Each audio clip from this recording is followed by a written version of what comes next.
aqui é embreagem, isso aqui é freio. Para fazer essa manobra é assim, assado. Era chato, ele nunca ia. E aí um dia teve a necessidade dele pegar um trator e ele achou que iria então ser o grande momento dele. Ele andou 50 metros, caiu numa vala com o trator de polar. E ele ficou muito frustrado. Falei, olha, se você tivesse desde o começo acompanhado, né, eu ensinando os meninos aqui, você iria ter tido uma desenvoltura muito boa. E eu estava ali pensando justamente, né, em Apocalipse 13, Apocalipse 17, Daniel 2, Daniel 7, 8, etc. Capítulos assim extremamente escatológicos, com uma mensagem poderosa, relevante, forte, e que às vezes sacode as nossas emoções. Mas, por outro lado, se a gente também não tem a correta compreensão dos processos mentais, como está sendo apresentado aqui, não vai servir para muita coisa eu dominar Apocalipse 13, porque eu vou pegar um trator e vou cair na vala. Ou seja, o que vai preparar o povo de Deus para estar de pé no grande conflito, na grande batalha, que é iminente, não é tanto o conhecimento da escatologia, mas é uma mente sã, sadia, uma mente com acuidade. É esse tipo de mente que vai suportar.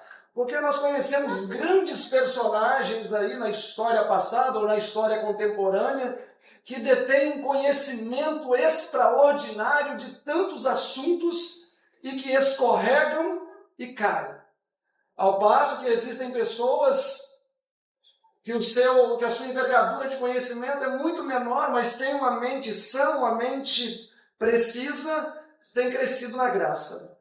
Então eu penso ser fundamental o assunto que está sendo abordado sobre a construção de pensamentos, como termos uma mente sadia, como obtermos a vitória na hora da tentação, clamando o nome de Jesus, etc. Porque isto sim vai nos preparar não só para depois termos um conhecimento mais concreto da profecia, mas também estarmos de pé nos últimos dias. Veja bem, diante de um equipamento de tortura, você ter o Apocalipse 13 memorizado não vai te servir de muita coisa. Mas você ter uma mente perfeitamente confiante em Deus, sim, vai te fazer ir para aquele equipamento de tortura com paz de espírito, assim como aconteceu no passado. Vale lembrar que o grande conflito 657 diz que foi a partir de 1798 que o conhecimento do livro de Daniel veio à tona. Antes, era precário o conhecimento desse livro. Entretanto, milhares como mártires deram a sua vida e deixaram um eloquente testemunho de fidelidade diante de uma prova. Então, eu penso que é fundamental a nossa mente estar 100% sã. Eu acredito que o que eu vou falar com vocês não vai destoar tanto do que já foi dito pela doutora Célia e pelo pastor, vai ser repetição e ampliação, embora talvez eu mencione textos aqui que não foi mencionado também. Eu queria fazer para vocês uma pequena ilustração, e para vocês captarem bem essa ilustração, que ela vai ser como se fosse a base do nosso estudo. Vamos imaginar que aqui eu tenho 3 recipientes. 3 recipientes. Nesse recipiente eu tenho água gelada, com gelo, aquela assim que fica vermelha a mão. Nesse recipiente aqui eu tenho água quente, o mais quente que a minha mão possa suportar. E aí eu vou imergir as minhas mãos na água gelada, com gelo, e na água quente, o máximo que a minha pele pode suportar. E deixo ali por alguns segundos, 1 minuto. E no recipiente do meio, recipiente maior para comportar as 2 mãos, um recipiente grande, eu tenho água morna. E aí eu vou retirar as minhas mãos da água fria, da água quente e imergir na água morna. O que eu vou sentir? O que é que eu vou sentir na minha mão que estava na água fria? Eu vou sentir muito quente. Por quê? Porque ela saiu de um extremo frio, foi para um ponto de equilíbrio, mas vou sentir muito quente. O que eu vou sentir com esta mão que estava na água fervendo para uma água morna? Frio. Ok. A sensação tátil, ela é real ou é irreal? Real. Hã? Real. A sensação, ela é real. Eu realmente vou sentir quente e vou sentir frio. Agora, esta sensação que é real, corrobora com a realidade da água? Não corrobora com a realidade da água. Ou seja, não é o que eu sinto que vai determinar a temperatura da água. A água vai continuar sendo morna, independentemente do que eu estarei sentindo. O Ciência do Bom Viver diz o seguinte, não é? Ó, existem pessoas que têm fantasias peculiares e imaginam muitas coisas que não são reais quanto a si mesmas e quanto a outras pessoas. Para estas pessoas, estas coisas são verdadeiras, elas são reais.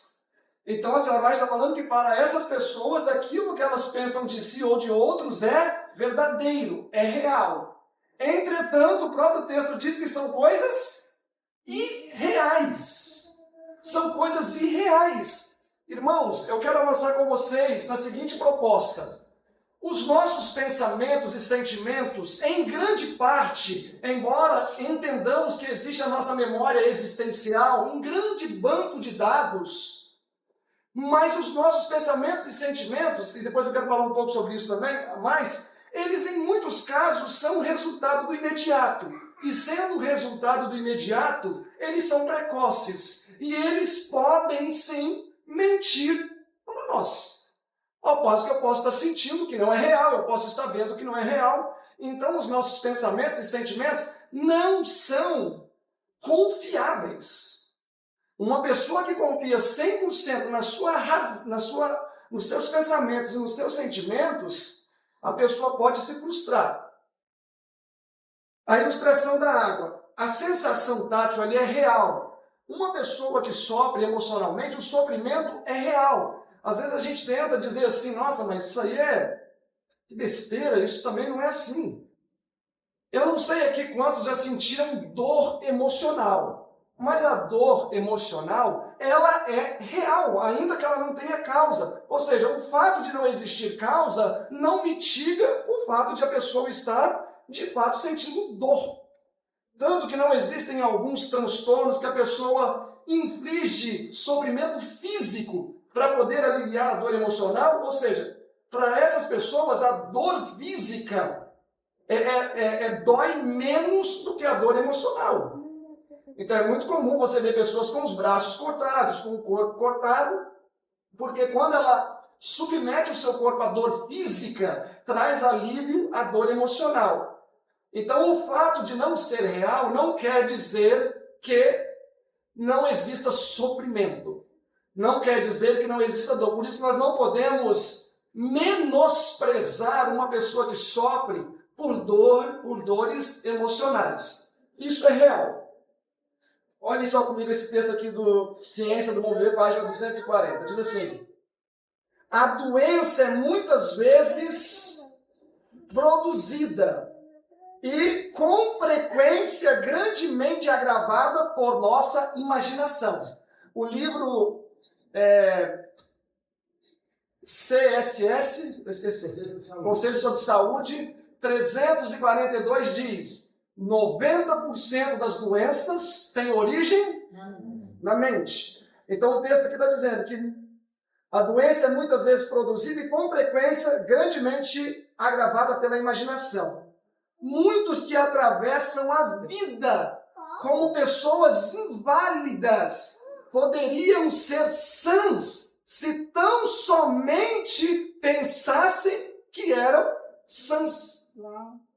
E o que acontece com essas pessoas? Muitos julgam que a mais leve exposição lhes ocasionará doença e produzem-se os maus efeitos exatamente porque são esperados.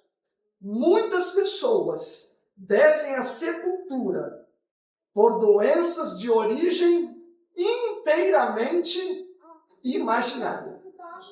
Muitas pessoas descem à sepultura com doenças inteiramente imaginárias. E eu nem me sinto talhado, talvez a Célia conseguiria fazer isso com certeza, porque eu não consigo pensar qual doença mata uma pessoa, gente. Imaginária. Porque aqui ela está falando que muitas pessoas que descem à sepultura são com doenças que não existem. A pessoa pensa que tem aquela doença, aquilo vai se agravando até tomar conta da pessoa. Eu até conversava com o Link ontem, um obreiro viajeiro, e ele trabalhava no hospital, na limpeza, no Paraná. E lá ele acompanhou um caso de uma mulher tremendo, que teve gravidez psicológica. E ele falou que a barriga da mulher cresceu mesmo, a mulher dava leite e era psicológica a gravidez. Ela não estava grávida.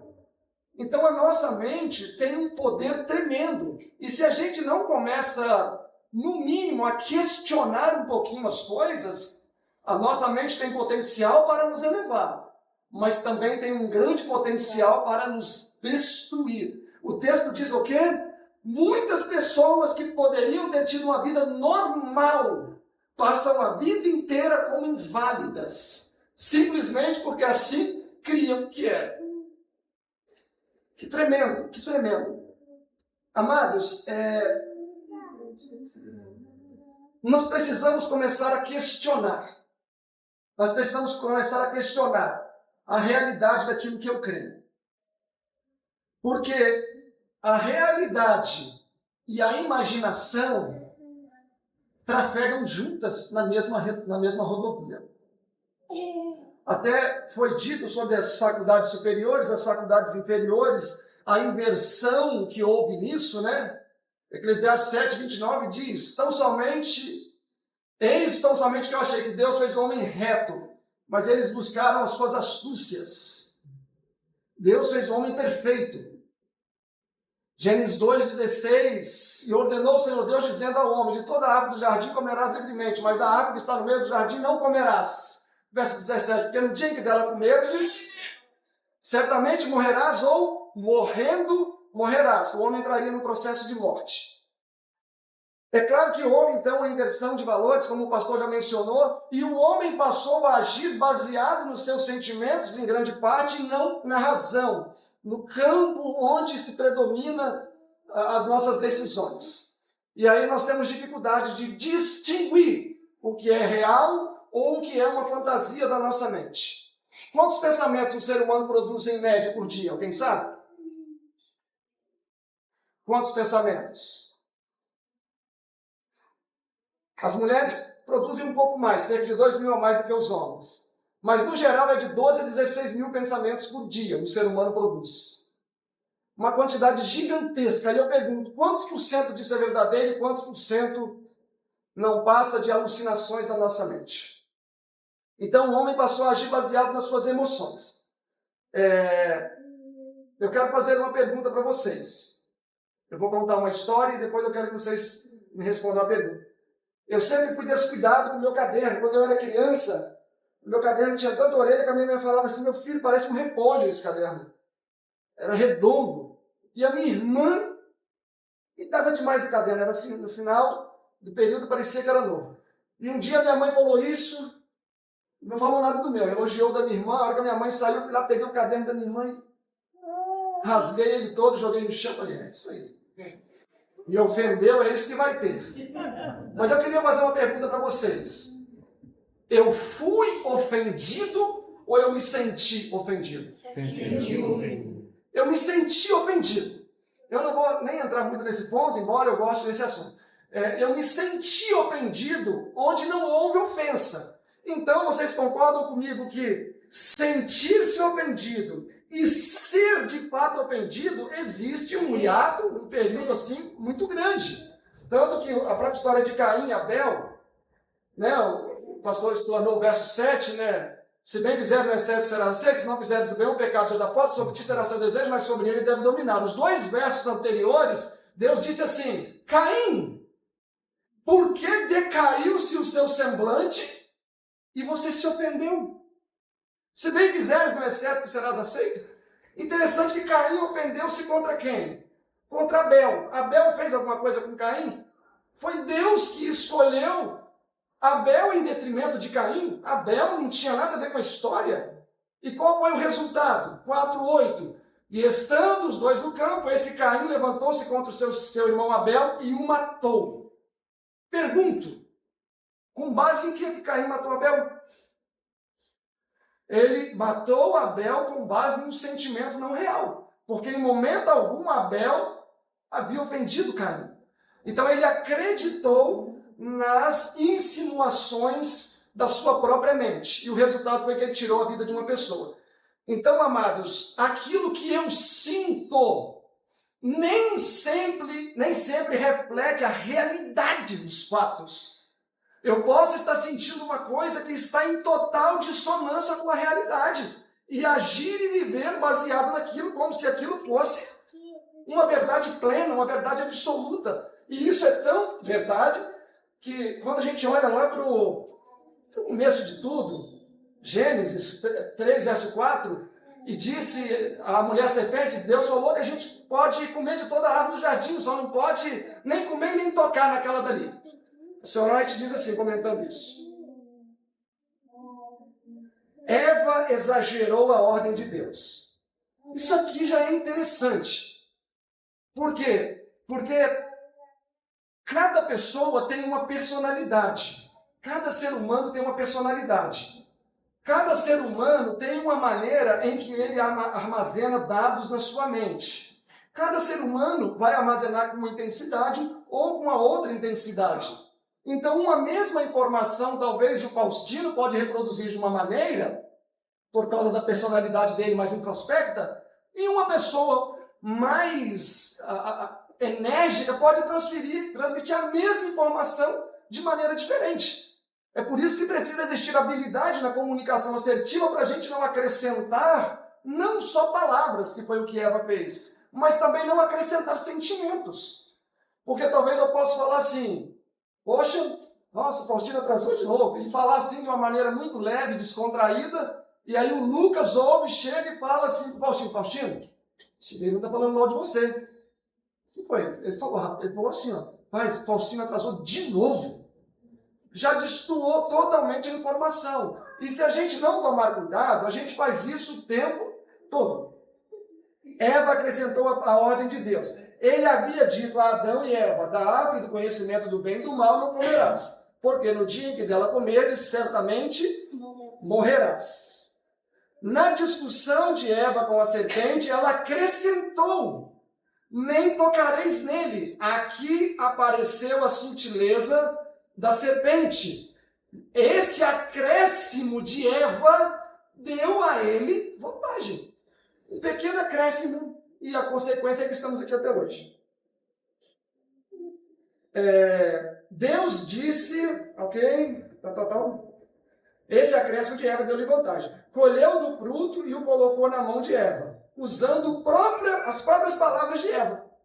Disse Deus que não deveria tocar, senão morreria. Você está tocando e nenhum mal lhe aconteceu. Logo, você também pode comer sem ter nenhum prejuízo.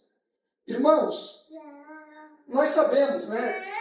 Acho que até a Célia comentou isso, que Satanás não pode ler os nossos pensamentos. Ele não pode entrar aqui dentro, o Espírito Santo pode fazê-lo.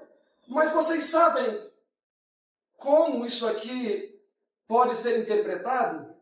As nossas palavras e os nossos atos é o suor dos nossos pensamentos. Ou seja, Satanás não precisa ler os nossos pensamentos, porque comumente eles vão ser de alguma maneira expressos em palavras. Olha só o que o Sr. White fala. É uma lei da natureza que nossos pensamentos e sentimentos sejam animados e fortalecidos ao darmos a eles relevância. Então, quando eu dou muita relevância a um pensamento e sentimento, o que acontece com esse pensamento e esse sentimento? Ele é igual o pão. Quanto mais você bate nele, mais ele cresce, né? Ao passo que as palavras exprimem os nossos pensamentos, é também verdade que os nossos pensamentos seguem as nossas palavras. Então, como é que Satanás lê o nosso pensamento? Quando nós falamos, porque a boca fala do que a nossa mente está cheia. E aí nós vamos dar vazão. Irmãos, vocês sabem como é fácil saber se uma pessoa está fazendo devocional ou não? Coisa mais fácil do mundo. Sabem como que faz? Ninguém sabe? Olha, o texto diz que a boca fala do coração, do que o coração está cheio. Se você conversa com uma pessoa, ela fala a semana inteira no Flamengo e no Vasco. O que essa pessoa ouviu essa semana? Se ele só fala no Pablo Marçal e no Nunes lá, ele viu política a semana inteira. Agora, se ele começa a falar, nossa, a meditação de hoje foi maravilhosa. No outro dia, rapaz, hoje eu vi um texto lá que tremendo. Irmãos, isso é batata. É só a pessoa não ler as Escrituras e estudar, que naturalmente ela não vai falar sobre isso. Ela vai falar sobre aquilo que ela está entrando em contato. Aqui na nossa mente, na rede neural, aqui no nosso córtex pré-frontal, onde está o lóbulo frontal, existe a memória de trabalho, a memória de uso contínuo. Para além disso, existe a memória existencial, a memória, o inconsciente, onde informações vão sendo armazenadas ao longo de uma vida.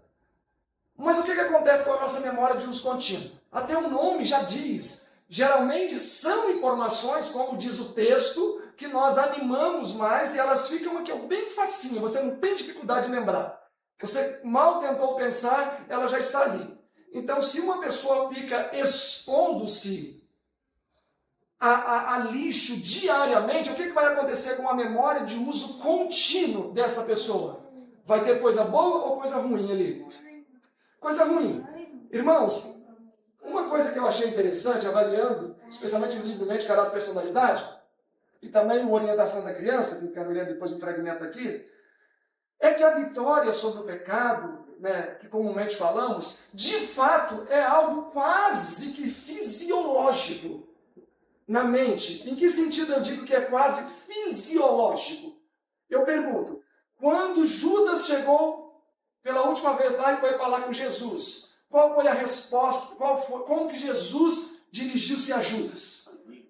Amigo, para que vieste? Jesus era hipócrita? Eu creio que Jesus não era hipócrita. Mas ele chamou Judas de amigo. Amigo, depois veja no dicionário. Amigo é alguém com quem você mantém um laço. Alguém com quem você convive ou está perto. Ou seja, lança adjetivos ali muito lindos do que é ser um amigo. Jesus falou da realidade de si para com Judas, não da realidade de Judas para com ele. Mas ele chamou Judas de amigo. Eu pergunto, por que ele não falou outra coisa? Porque não tinha. A memória de uso contínuo de Jesus era pura, era limpa. Então não tinha nenhum vírus nos seus dados. Então, naturalmente, ele não poderia dar uma resposta diferente, porque fisiologicamente falando, não tinha. Se você tiver uma pane e apagar todas as informações do seu lóbulo frontal, você vai conseguir se comunicar com alguém? Se é que isso pode acontecer, sei lá, tanta doença que surge deve acontecer. Mas você teria condições de se comunicar com alguém? Se o seu banco da rede neural se apaga. Não, você perde a capacidade de comunicação. Nós iríamos ser igual macaco, agir por instinto, qualquer coisa assim. Mas o que faz com que nós sejamos seres com capacidade de troca é este grande banco de dados que temos aqui no nosso lóbulo frontal. E a partir desse banco de dados a gente se comunica. No caso de Jesus, não teria como sair outra coisa, porque o banco de dados dele não tinha nenhum vírus. Então iria sair aquilo mesmo. Amigo, por que vieste? Quando ele viu Herodes lá perecendo na angústia, ele fala, Herodes, o seu pecado é grande, mas o dos judeus é maior, então pode ficar tranquilo, pode aliviar um pouco o coração. Você está perdido, mas o pecado dos fariseus é pior, ou seja, ainda aliviando o sofrimento de Judas. De Pilatos. De Pilatos. Então, amados, Jesus, fisiologicamente falando, não poderia dar uma resposta diferente, porque não tinha. Ele tinha purificado, ou nunca contaminou, por uma só palavra, o seu banco de memória de uso contínuo. Aí eu pergunto, isso vai acontecer com o ser humano? Isso vai acontecer com o ser humano? Vamos ver se vocês estão afiados e estudando. Isso vai acontecer com o ser humano?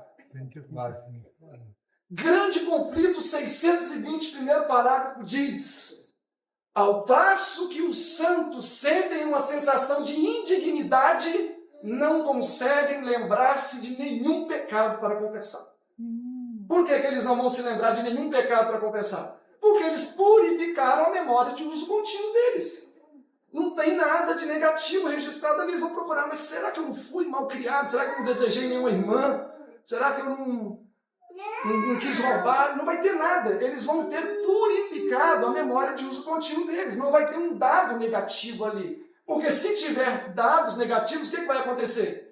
Vai se lembrar, porque a memória de uso contínuo aqui, a memória de trabalho, as informações são pescadas com muita facilidade. Por isso que a Bíblia diz, Paulo, vamos ver esse texto aqui, ó. Paulo diz, ó, Filipenses 4. Filipenses 4, verso 7. E a paz de Deus, que excede todo o entendimento, guardará os vossos corações e os vossos pensamentos em Cristo Jesus. Quem guarda os nossos pensamentos? Cristo Jesus. Isaías 33 diz: quem habitará no seu santo monte? Quem morará no seu tabernáculo? Qual é a resposta? Aquele que não quer ouvir de violência, nem de derramamento de sangue, e nem injustiça. Ele não quer ouvir nada disso. Agora, por que ele não quer ouvir nada disso? Porque ele não quer contaminar sua memória de uso contínuo. Porque se ele ouve falar de derramamento de sangue, se ele ouve falar de chacina, de adultério, de estupro, disso e daquilo, o que vai acontecer quando ele for confrontado numa prova? Como vai estar a sua memória de uso contínuo? Com vários gatilhos negativos. E aquilo vai ser transformado em 3D em palavras. Como que Paulo fala que podemos nos proteger disso? 4:8. Quanto ao mais, irmãos, tudo que é verdadeiro, tudo que é honesto, tudo que é justo, tudo que é puro, tudo que é amável, tudo que é de boa fama, tudo que tem virtude, pensai nessas coisas. Então o apóstolo aqui nos aconselha a pensar nas coisas que são boas, verdadeiras, puras, santas, elevadas. Por quê? Porque desta maneira a nossa memória de uso contínuo vai sendo purificada. Vai sendo purificada. Obrigado, querida. Vai sendo purificada até existir uma perfeita reeditação de todos os pensamentos, talvez vis, baixos, imorais que tem na nossa mente. Olha, todo ser humano tem uma biografia. Acho que ano passado fizeram uma biografia do Roberto Carlos e ele ficou muito chateado, não quis publicar a biografia. Não sei por qual motivo. Mas ele tem uma biografia na mente. Todos nós temos a nossa memória existencial, que só não é mais precisa do que o quê? A nossa memória registrada que só não é mais precisa do que o quê? Do que o Facebook.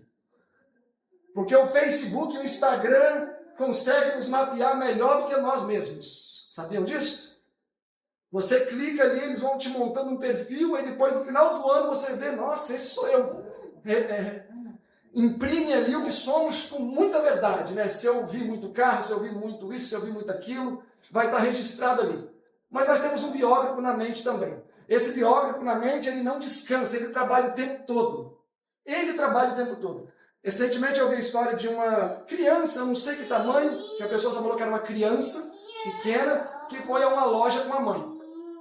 Chegou lá, pegou umas moedas no balcão que estava em cima.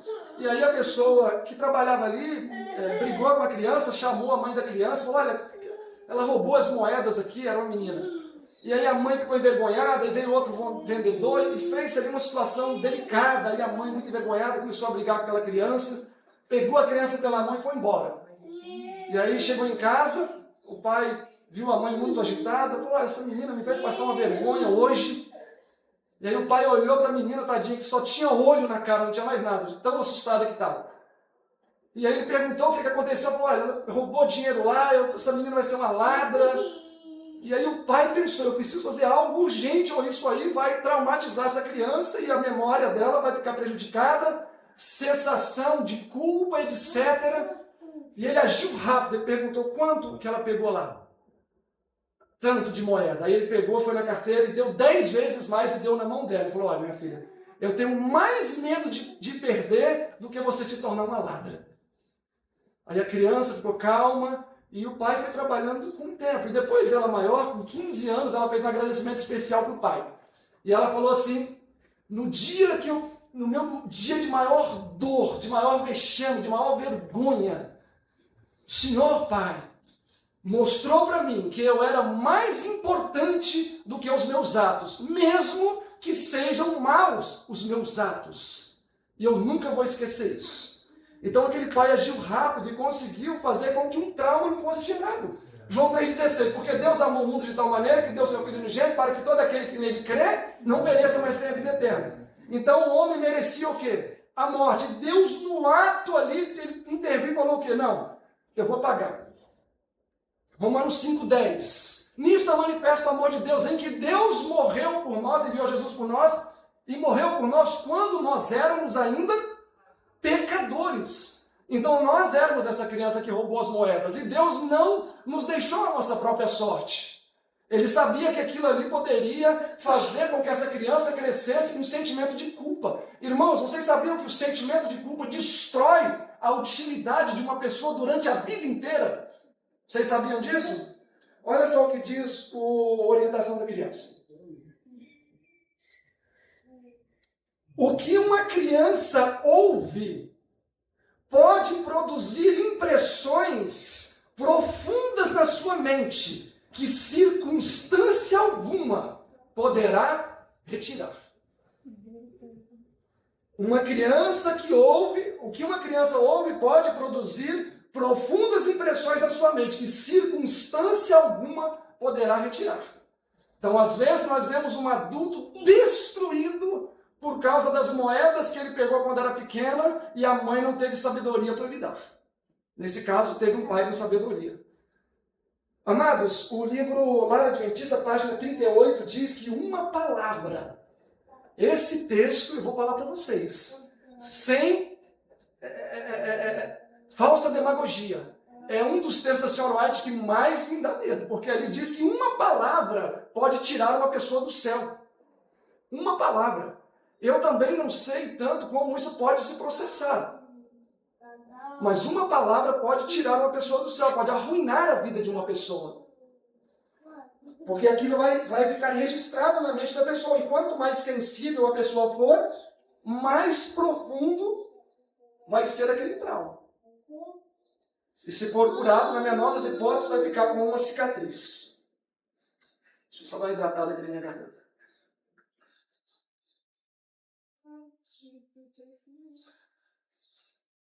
Eu quero ler para vocês aqui, avançando na nossa reflexão, o Gênesis, capítulo 50. Gênesis 50. Gênesis 50, verso 15 diz: Vendo então os irmãos de José, todos conhecem o contexto, né? Aqui é quando o pai já tinha morrido e os irmãos acharam que José ia matar eles. Vendo então os irmãos de José que seu pai já estava morto, disseram: Porventura nos odiará José. Eles colocam como? Aqui, ó. Porventura, certeiro, nos odiará José. Já colocaram na conta de José algo que estava na mente de quem? Na mente de quem estava isso? Deles. Na mente deles. Porventura nos odiará José. E, olha a palavra forte. E certamente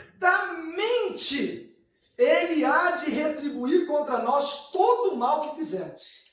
Certamente, uma palavra forte, né? Certamente ele nos retribuirá todo o mal que fizemos. Ou seja, se os irmãos de José estivessem no lugar de José, o que eles teriam feito com José? Teriam matado ele. Teriam matado ele. E aí pediram algumas pessoas para interceder por eles. E aí chegaram e falaram: José, os seus irmãos estão preocupados. Eles estão achando que você vai matar eles. Verso 17, lá no finalzinho diz: E José, ao ouvir isso, chorou. Ele chorou. E disse: Estou eu no lugar de Deus para poder fazer essas coisas? Irmãos, quando nós não controlamos um pouco os nossos pensamentos, nós não só corremos o risco de sofrer desnecessariamente, sabe? Porque nós pensamos muito, sabe? Existe realmente uma síndrome que a gente não consegue parar de pensar. Somos máquinas de produzir pensamentos. Se pudesse vender isso, aquilo, nós estaríamos ricos, porque nós produzimos muitos pensamentos de toda a espécie, desde pensamentos fantasiosos, quando a gente às vezes está pensando no nada e pensa, poxa, eu tivesse asa, eu ia subir lá em cima daquele morro agora. Até pensamentos onde exige mais matéria e existe mais risco de a gente buscar fazer aquilo ser uma realidade.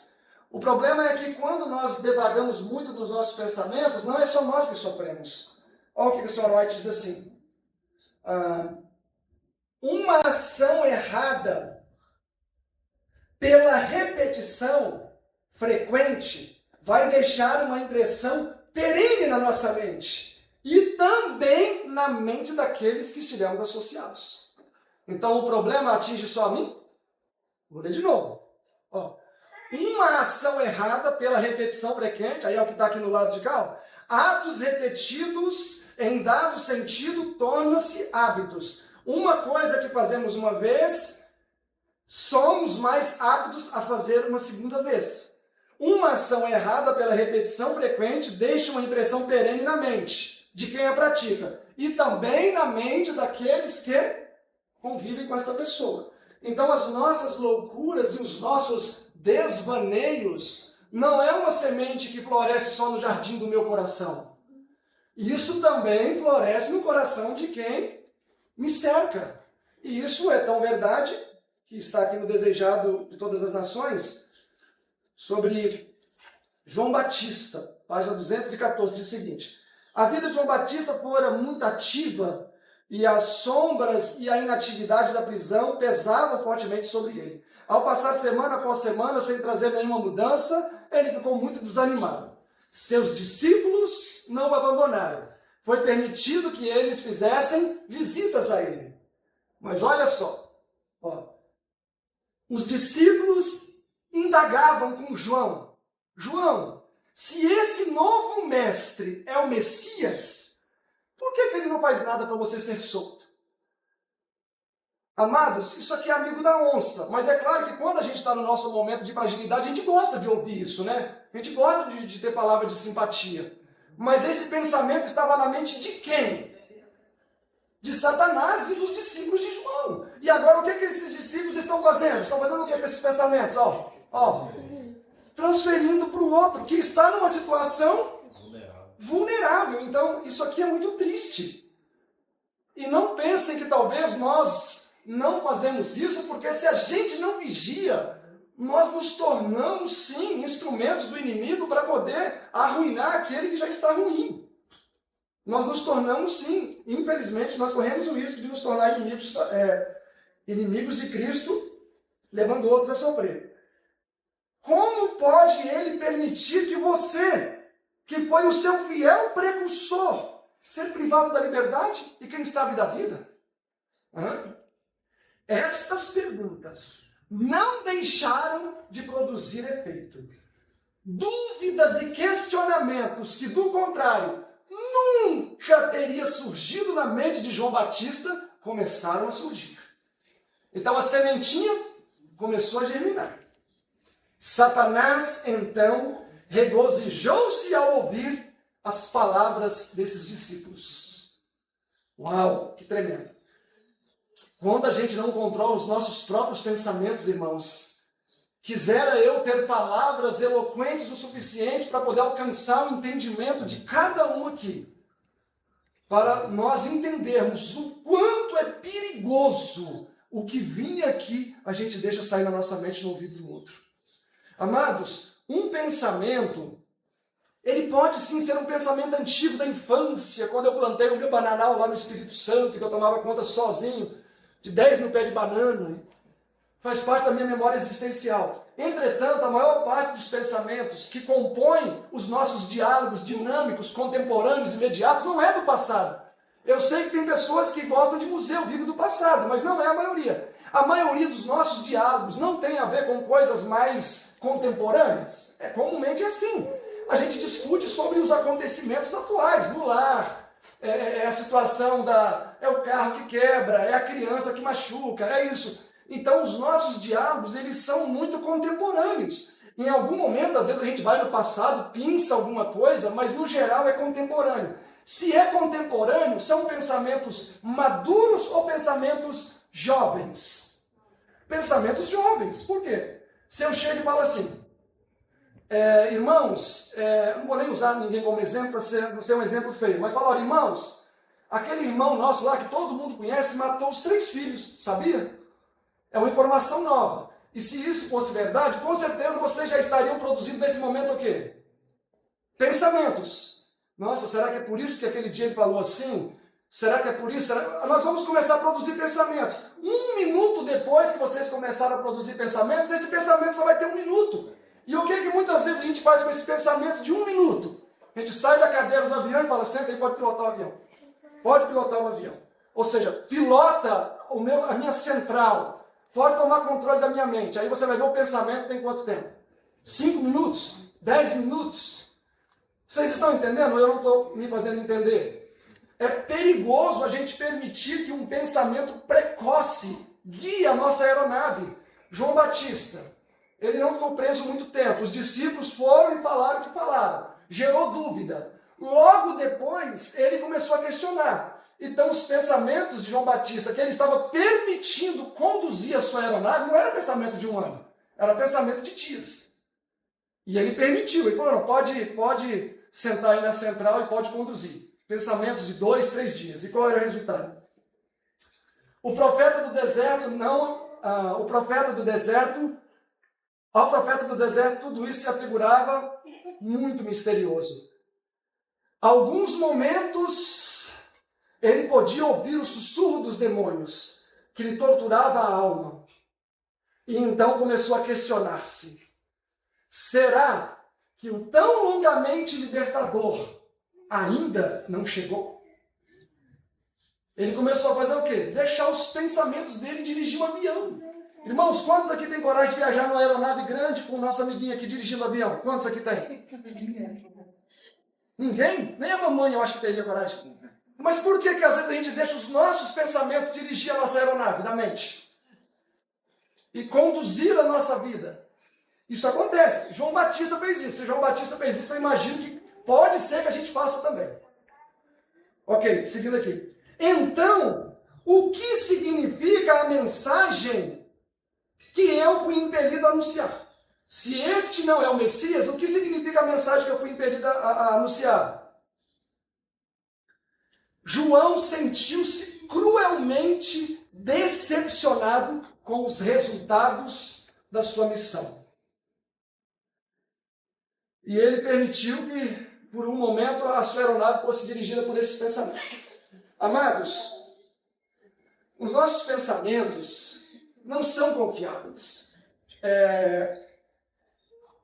Provérbios 23, 7 diz, a Célia usou esse texto, como alguém imaginou na sua mente, assim é. Interessante que ali é um termo radical, né? Dentro da expressão idiomática. Assim é.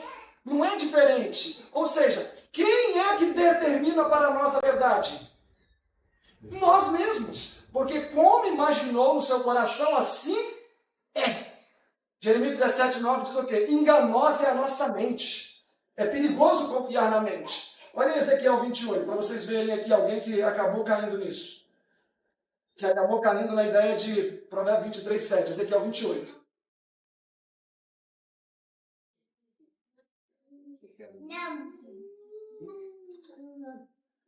Ezequiel 28, verso 2. Nós sabemos que aqui é Lúcifer. Filho do homem, diz ao príncipe de Tiro, assim diz o Senhor Deus, porventura, o teu coração se elevou e disseste, o que ele disse? Eu sou Deus. E no trono de Deus eu me assento. Então Lúcifer chegou a crer que era quem? Irmãos, ele de fato acreditava que era Deus. Por quê? Como imaginou no seu coração, assim é. E é interessante o texto, né, do Ciência do Bom Viver, que fala que às vezes a gente olha para uma pessoa e pensa que a pessoa é aquilo, e para a gente é aquilo mesmo. E aí você vai poder chegar e falar o contrário, olha, eu acho que não.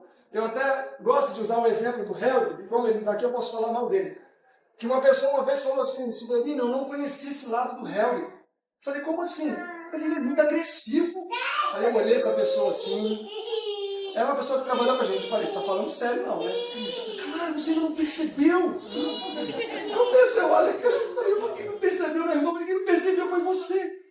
Mas por mais que a gente tenha pensado 2 horas eu tentando mostrar para ela que o Helder é um homem manso, terno, amoroso, ela foi embora achando que o Helder era um tirano agressivo. Mas por que que ela cria nisso? Porque assim ela imaginou no coração. Então é o que o texto do Ciência do Bom Viver diz, que às vezes nós atribuímos algo a uma pessoa que se torna uma verdade absoluta onde? Aqui, não ali. Ou seja, se torna uma verdade absoluta na minha mente, mas não é o que a pessoa é. Mas aquilo para mim vai ser uma verdade. Olha comigo aqui, Mateus, capítulo 12. Mateus 12. Todos estão lá? Mateus 12.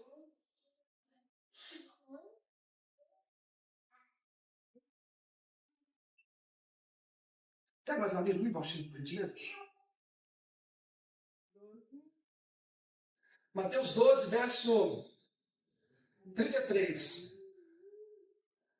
Pode a árvore boa, ou fazei a árvore boa e o seu fruto bom, ou fazei a árvore má, o seu fruto mau. Porque pelo fruto se conhece a árvore. Raça de víboras, como podeis vós dizer boas coisas, sendo maus? Pois do que há na abundância no coração ou na mente, disso fala a nossa boca. Então, como nós sabemos, aquilo que eu até mencionei no começo, como nós vamos saber se o nosso colega está assistindo muito Flamengo e Vasco? Se ele começar a falar muito no Flamengo e no Vasco, pode desconfiar. Já pode pedir o pastor para fazer uma visita lá.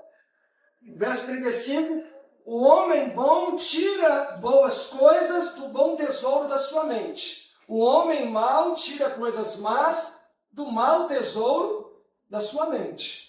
Percebam que esse texto é interessante, que ele coloca em termos inteiros. De um lado, ele tira coisa boa, ou do outro lado, tira coisa má. Ou seja, não existe o tal do muro que todo mundo fala. Se tem um pouquinho de coisa má do lado do bom, o lado bom fica todo mal. Então, é o que diz Pedro, é o que diz Tiago 3, 10 ou 12, se eu não me engano, que uma fonte de água não pode sair água salgada, saloba, ou água doce, de um mesmo manancial. Não tem como, é impossível. É contra a lei da natureza. Então, amados, nós precisamos tomar muito, muito cuidado com tudo aquilo que nós temos enfiado na nossa cabeça.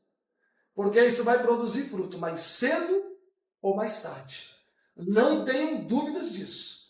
Se eu não estou meditando naquilo que é puro, naquilo que é santo, naquilo que é maravilhoso, naquilo que é verdadeiro, podem ter certeza, isso vai contaminar a minha rede neural aqui no lóbulo frontal, o tão famoso lóbulo frontal, né?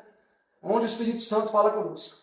E quando aqui estiver contaminado, naturalmente, diante de estímulos estressantes, não vai sair salmos e cânticos espirituais da nossa boca, como disse Paulo. Vai sair outra coisa.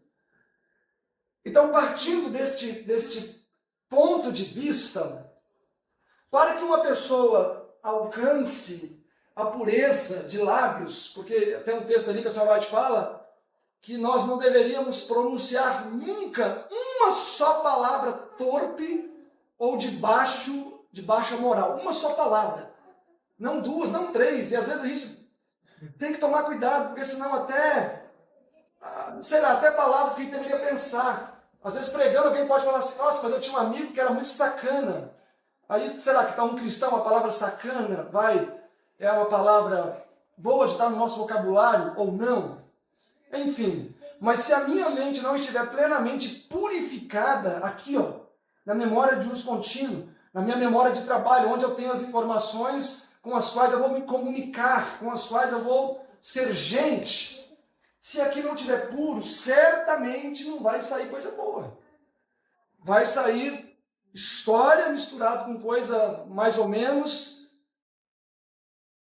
Mas a possibilidade de a gente contaminar todos os nossos dados é grande, porque um vírus só no computador, o computador ele tem 10 gigas, um vírus só pode contaminar tudo, um vírus pequenininho. A nossa mente não é diferente, tá lindo, tá limpo, mas um vírusinho ali contamina tudo e vira uma porcaria toda a nossa memória de trabalho. E aí a nossa comunicação começa a cair de qualidade, as palavras começam a perder a qualidade. Os nossos pensamentos começam a se tornarem pensamentos vãos. Olha, vocês podem fazer um teste. Se vem um pensamento ruim, e se vocês impugnam esse pensamento imediatamente, muitos desses pensamentos não chegam a fazer um registro. Vocês podem fazer esse teste de vir um pensamento ruim, fala pelo sangue de Jesus, expulsa aquele pensamento. Vocês vão perceber que logo depois vocês não vão se lembrar mais daquilo. Mas quando vocês permitem que aquilo venha e entra, e faz festinha, e faz tudo, para se livrar daquilo é muito difícil. Porque, como diz o texto do Ciência do Bom Viver, quanto mais nós animamos um pensamento, mais o que acontece com ele? Mais ele ganha espaço na nossa mente. Quantos aqui já tentaram expulsar algum pensamento da mente, mas aquilo fica na mente assim o tempo todo e fala, Senhor, eu não consigo parar de pensar nisso. Quantos já tiveram essa experiência? Ainda bem que só um pouquinho de gente, graças a Deus. Apesar que eu acho que todo mundo não entendeu a pergunta. Porque muitas vezes a gente passa por situações de virem pensamentos que parecem estar colado aqui ó, com um super bonder na nossa cabeça. Mas por que isso acontece? Porque a gente supervalorizou aquele pensamento. Eu supervalorizei. Eu dei toda a relevância, eu dei o palco da minha mente para aquele pensamento crescer, se robustecer e ficar forte. Agora eu vou querer que ele saia assim? Não vai sair. Vai ser muito difícil. Eu vou ter que reeditar aquilo, porque senão não vai sair da nossa mente. A gente pode pensar em situações do passado. Eu mesmo, eu poderia facilmente aqui me lembrar em questões do passado, onde eu supervalorizei pensamentos e que estão aqui até hoje. Dificilmente eu vou me livrar disso, ou o sangue de Jesus que vai me cobrir para me ajudar. Mas nós não podemos dar relevância a muitos pensamentos que vêm à nossa mente. Clama pelo sangue de Jesus aí. Fala, Senhor, não deixe esse pensamento ficar registrado aqui não. Que o meu biógrafo possa estar dormindo nesse momento para esse pensamento ser disperso. E isso é algo fisiológico, meus irmãos. Não pensem que assistindo Netflix, esses joguinhos aí que foi falado, ou futebol, ou qualquer coisa que seja, não pensem que se a gente ficar enchendo a nossa cabeça com isso, que a gente vai começar a recitar salmos na hora da prova, que isso não vai acontecer, não. Mas não vai acontecer mesmo. O salmo vai estar lá aprofundado na memória, lá no cantinho, lá, você não vai lembrar do salmo. Por isso que Paulo disse, né? Aquilo que é bom, aquilo que é puro, aquilo que é verdadeiro, aquilo que é de boa fama, se há alguma virtude, que isso ocupe a nossa mente. Era assim que Jesus fazia e é assim que Jesus obteve a vitória. Quando Jesus chegava num lugar onde os comentários não eram os melhores, o que ele fazia, segundo o seu noite? Quantos aqui já leram? Ele puxava a conversa para ele. Ou em outras ocasiões, o que ele fazia? Começava a cantar. Ele cuidava da mente dele. Por que Enoque?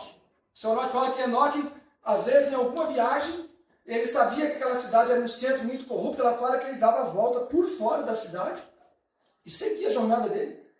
Ele queria manter limpa a sua mente. Efésios 5 diz que Deus havia buscar uma igreja pura, limpa, sem mancha, sem ruga. E isso é completo, não é que a pessoa fez por tóxica e plástica, não. Isso aí é que a pessoa está com a sua mente perfeitamente limpa, não tem nenhuma escória registrada ali dentro. E Jesus nos deu o exemplo disso. Evitar ouvir aquilo que é negativo, evitar falar aquilo que é negativo, para que a nossa memória de uso contínuo não fique contaminada. Então, toda vez que vir um pensamento ruim, expulsa, fala, Senhor, leva para longe de mim esse pensamento, que possa ser como Jesus, que isso não tenha nada em mim. Amém? Amém.